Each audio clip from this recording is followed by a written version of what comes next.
Hello, all my friends out there. My name is Becky Truda and I'm with Minimalism. And on this channel, I like to talk about minimizing, decluttering, and living your best life. So today I have 8 tips for anybody from beginner to you've been doing this for a long time on how to declutter and minimize your life and get yourself back on track. So I'm gonna, as quickly as I can, blast through these 8 ideas that I think will really benefit you. And at the end, if you have any more ideas of things I could add, throw them in the comments. So number 1 decluttering tip is declutter the things that you haven't used in the last 6 months. So that are those things that I know we've all heard if we've been doing this for a while, but it is so true, and it's definitely one of those tips that I used in the beginning and that I use throughout my life. So I know if you've watched some of my other decluttering videos, I talk about having this closet, infinite closet. I'll link it. I talk about it more in one of my other videos, but my closet is really the place where I will put things that I don't see myself using, but I'm not ready to get rid of. So those things that I haven't used in the last 6 months, but I still, for whatever reason, feel very attached to them, I put them in a trash bag or in a box and I stick them in my closet that's in my child's workroom. So it's out of sight, out of mind. And then every once in a while, I'll just go through it and I know I can get rid of it, that it's no problem. I'll even do that with like my kids' toys. I'll do that with my husband's stuff. And of course, they get the option to go through it, not me. But I will say that it's a nice thing for all of us to be like, oh, we weren't even thinking about this. We hadn't even thought about this. So obviously we don't need it. So I think it's one of those great things for the whole family. And it reminds you that every 6 months, just go through those things and get rid of them. Whatever, maybe you put it in the closet in 6 months, you know, you can easily go give it away. All right, the next tip is things that you can't or won't become, that fantasy self that I'm sure you've heard this one too, but it's too true. I can totally relate to this one because for a long time we were hanging on to these 2 snowboards. One, they were super expensive, and 2, we had at one time really enjoyed snowboarding and we had done it with our friends and it was a great time. And so we were hanging on to that past self that we were, and not that we can't go snowboarding now, but we just don't. All of our friends and us were in different like situations now in life, and so we just haven't been doing that. We've been doing other things, and so we've been hanging on to these snowboards for a long time, and it was just time to get rid of them. So I was totally ready, and I was just kind of waiting for my husband to get on board, and eventually he did. He got on board and we sold them and made some money off of it, which was great. But I will say hanging on to that fantasy self is not gonna make it happen. If you really want to become athletic and you're hanging onto that treadmill, but you're not actually using it and it's not motivating you, it's just hindering you. Sometimes I'd look at those snowboards and be like, why can't I do that? Why aren't we doing that? Blah, blah. But it's really just like a reminder that I'm not gonna be this fantasy self, and that's not fun. So get rid of those things and you will feel so much lighter. All right, I felt like a location change. So here I am, I'm on the floor. Okay, number 3 is where we're at. So the third one is to get rid of multiples. And for me, I had a lot of multiples when it came to my clothing. I'd have like 6 or 7 different kinds of white shirts, or, you know, like 8 to 10 different kinds of jeans. And I know that can be difficult to deal with because I completely understand. I used to have so many pairs of jeans that it would feel like 2 drawers, big drawers, and I always felt like I needed another pair. Like, oh, well, this pair is my bell bottoms, or this pair is my skinny jeans.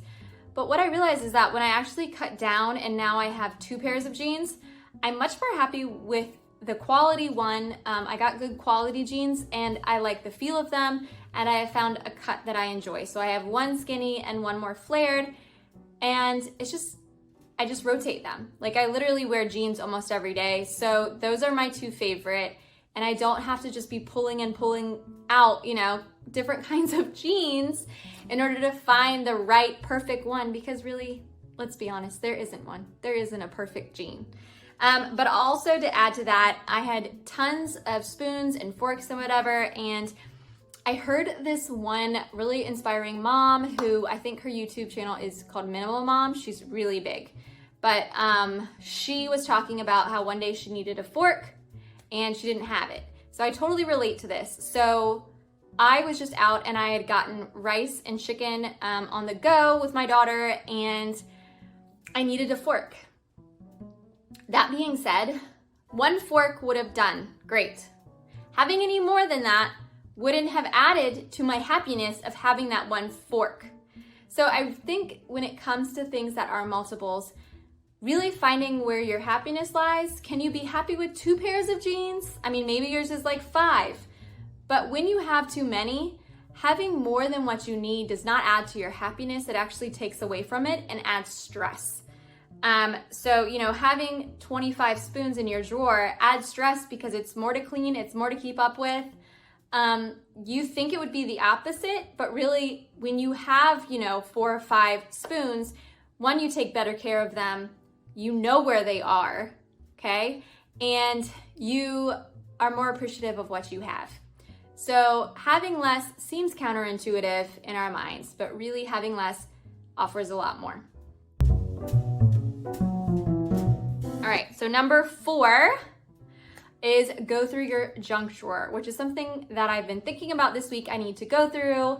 I go through mine probably like once a month, once every other month. I know what's in it, which is really nice, but as we go through our lives, and this is a very busy phase of my life right now, going back to work, getting Carrie in school, I just know that things have been dropped in there that don't belong in there, and so I need to go back through that. But the nice thing is that all of those junk drawer stuff, scissors, glue, stamps, envelopes, all that kind of stuff is all in one place. So I know where it is, but I also know there are things that I need to declutter. It probably has some trash in it right now. But I do keep that by the front door, so it's always easy access and everyone knows where it is. Number 5 is clothes that you don't love anymore. And I will say that I used to be a huge clothy person. Like, I wanted all the styles, and I still go through rotations of I'll get a few new things, and then I know that I need to get rid of a few things because in my closet I have a certain amount of hangers and I don't have a dresser. I have, if you can see behind me, those baskets. So I have 4 baskets that are mine, 4 are my husband's. And I just know I don't like things being really crammed and stuffed. I like to have room in my clothes and I like to be able to see everything at one time. So, as I get new things, I know I do declutter, and I've said this before in another video and I can link it, but I have a closet in the other room that I keep things, and those clothes go in there, and after a little while, if I don't want them anymore, I know I can let them go. If you are enjoying this channel as you go through and you're watching it, I hope that you can subscribe and come back next week for some more content. Let's see, we're blasting through these. Okay, so that was 5. Now we're on to 6 is your linen closet. I don't even have I don't know if I'd say I have a linen closet. It's like an everything closet. It is in my bathroom, so I guess it counts as that, but it definitely is a place that can get super cluttered and can also be very overwhelming because a lot of it is medicine and stuff like that because we don't have a medicine cabinet. So my rule is that each person in my house gets 2 towels. So we have 7 towels and we each get 2 sets of sheets. So my daughter has 2 pairs and I have 2 sets of sheets. And I've really debated actually getting rid of an extra pair of sheets because when I change my sheets out, I always wash them and then put them back on that same day. So I don't technically need them, but I'm not quite ready for that yet. So we'll see. If you have only 1 set of sheets, tell me how is that going and put it in the comments below because I'd love to know. I feel like I need a little more security. And so anyway, moving on, we have 2 sets of sheets. And so it just doesn't get that decluttered, doesn't get that cluttered.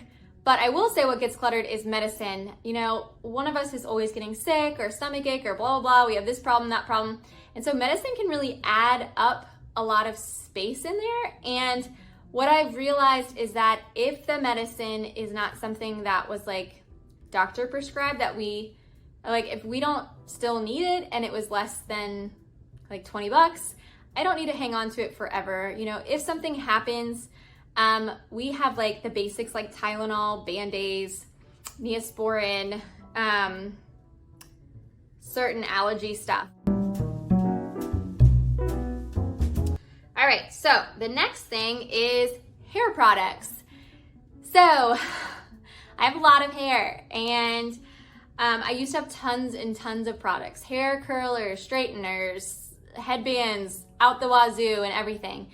And I will say, so now I have 2 headbands that I love, and I have like a few of these, let's say my hair, a few of these like rubber band things that I found I like, but I really try not to keep too much. Besides that, I have 1 basket that I put it in that's like a smaller basket, and that's really all I need. I experiment and try different things, but when it comes to like hair products, I really just don't need any more. I've gotten rid of my hair curler because I just realized like my hair is naturally wavy and it doesn't hold curl great, so I just wasn't using it very often. So now I have a hair dryer and a straightener, which even my straightener I could probably get rid of too because I don't really use it. But who knows, that could be down the line. All right, so last one, we've made it. All right, so number 8 is all your cleaning supplies. And so the first thing you need to do is go in there and get rid of all the cleaning supplies that you don't use. You know, you haven't used in the last 6 months. It kind of goes back to that. And then I want you to go through your cleaning supplies that you have multiples of, because that was my biggest problem. I would have like, oh my gosh, we used to have like 7 Windexes, no joke, in our house. Windex was everywhere. I don't know why. I don't even like cleaning my windows that much. But Windex was everywhere, and we really didn't know we had that many until I was like, okay, well, this is where we're gonna put the cleaning supplies. This is gonna be the cleaning supplies house underneath the sink in the kitchen. And this is the box. And then I realized I had so much Windex. It was ridiculous. So just going through it and putting all your cleaning supplies in one place really helps you to gauge how much you have. Now, if you don't wanna keep it that way, like some of the bathroom cleaning supplies I'll leave in the bathroom. But that being said, try to put it all together at least one time and realize just how much you have. And so you're not going back out to buy more. All right, guys, so those are my 8 tips. If you have enjoyed this video and you want more decluttering and minimalizing and living your best life tips, then please hit that subscribe button and come back next week.